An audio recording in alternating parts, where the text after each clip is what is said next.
Jaxson Dart's early footing in the Giants' QB room is one of those tidy stories coaches love.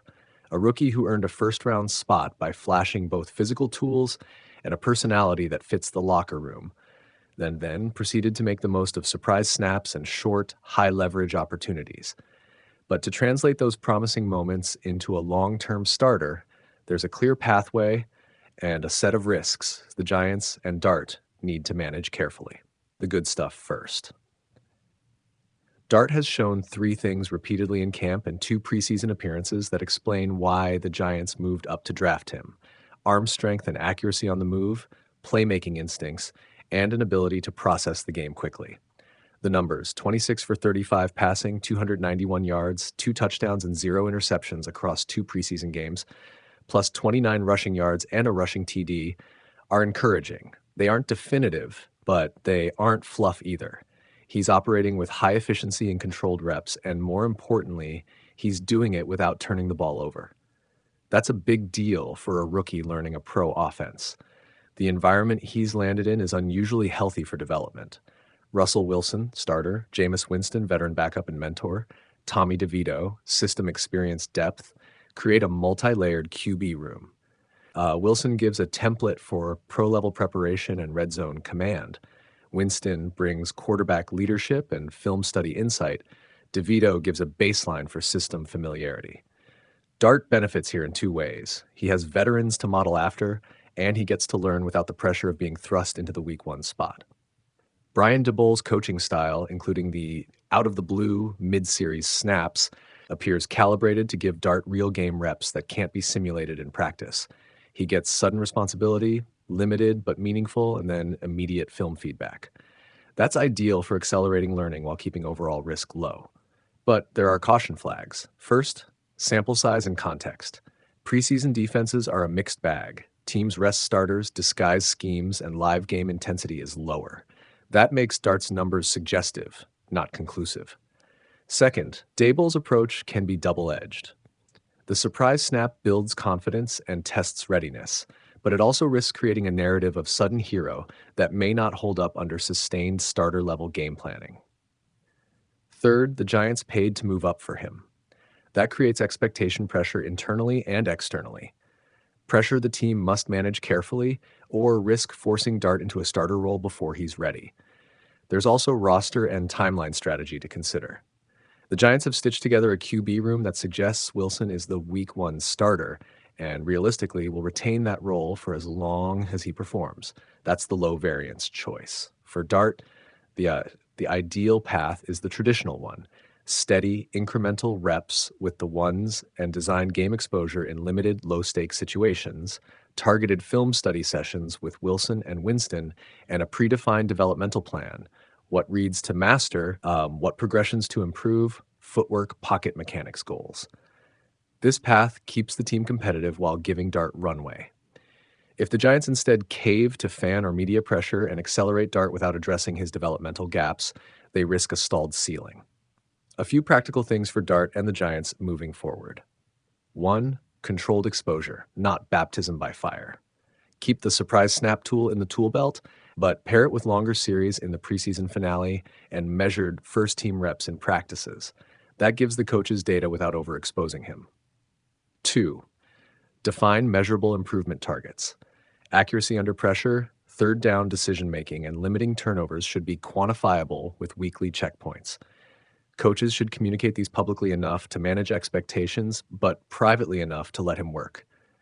3. Max out mentorship. Keep Winston and Wilson in active teaching roles, not just praise, but walkthroughs of reads, pre-snap adjustments, and film breakdowns of mistakes.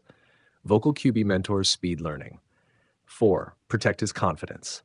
The team should avoid public timelines that declare Dart the guy before he earns it.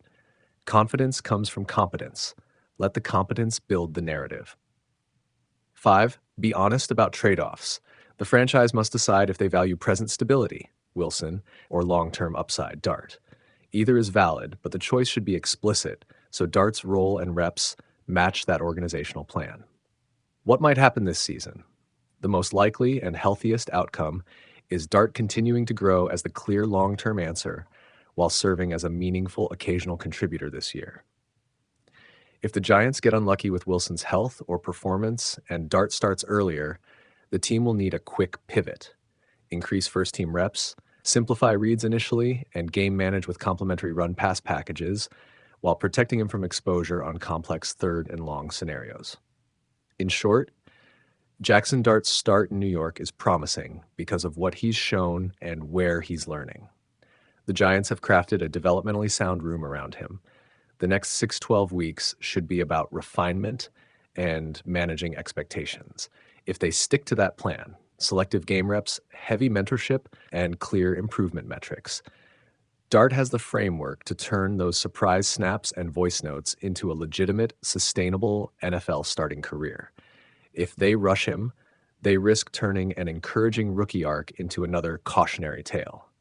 The balance between patience and opportunity will define both Dart's trajectory and how quickly the Giants can turn a promising pick into a franchise answer. Imagine getting thrown into one play during a preseason game and turning it into a 30-yard highlight.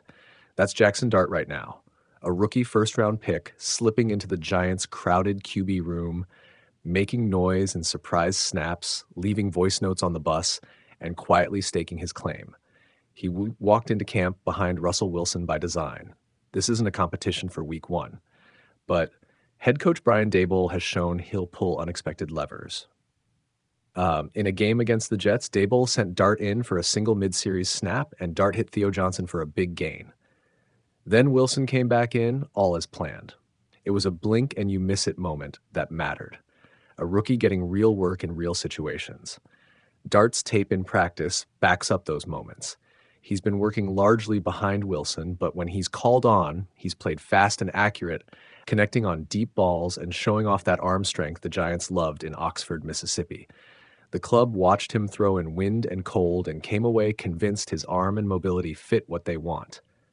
In 3 college starts at Ole Miss, he piled up 4,079 passing yards with 29 TDs and just 6 interceptions, production that caught the Giants' eye and pushed them to trade back up to pick 25 to grab him.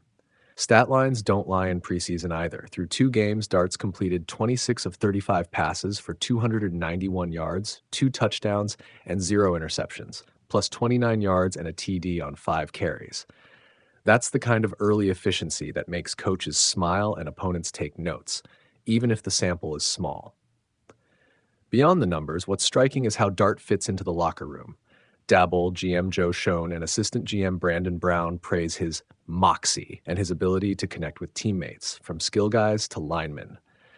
That charisma, the same energy that helped Josh Allen in Buffalo, is exactly why the Giants were willing to move up and bet on him. And it shows. Teammates cling to his vibe, and veterans like Jameis Winston have openly mentored him, breaking down tape and nudging him through the daily grind. Dart's learning curve is real.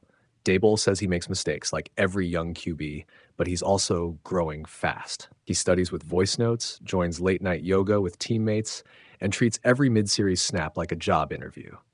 The plan is patience. Wilson starts, Dart learns, and the organization hopes that time plus the right mentorship will turn promise into production. So what should you watch for? Small moments, a mid-series snap that turns into a chunk play, a late-game package that shows command, or a practice clip where Dart makes the call and everyone follows. Those are the breadcrumbs that point to a future starter.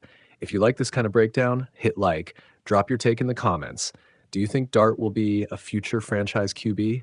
And subscribe to follow his rookie ride.